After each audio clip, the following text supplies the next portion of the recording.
In this video, we will make slip stitches. Let's have the foundation chain ready and look for the second chain stitch from the hook. This loop on the hook does not count as a stitch. Here the first V shape is the first chain stitch from the hook. The next V here is the second chain stitch from the hook. Later, when we insert a hook, we will insert it into the center of the V shape like this. The hook will be under one loop of the V shape.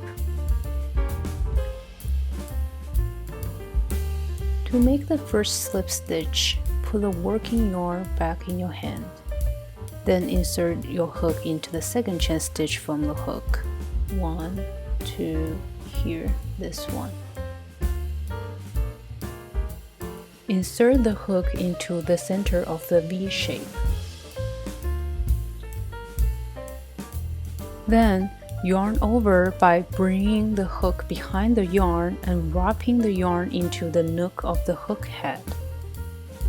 And then pull the yarn through the chain stitch. And then continue to bring the yarn through the loop on the hook. One slip stitch is made.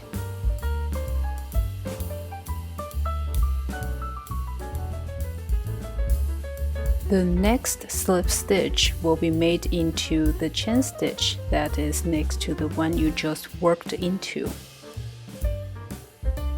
Here, this stitch is the one that you just made a slip stitch into. And this one next to it is the place to make the next slip stitch.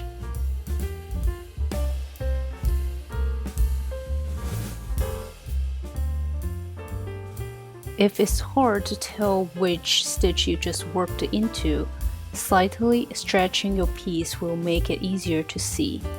Here is the chain stitch where the working yarn went through. And the next slip stitch will be made into the next chain stitch here. This is the one you just worked into. Insert the hook into the next chain stitch. Yarn over and pull the yarn through the chain stitch. And then continue to pull the yarn through the loop on the hook.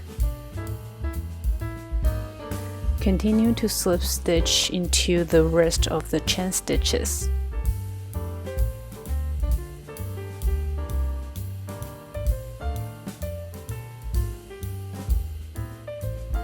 When counting the number of slip stitches, look for the V shape.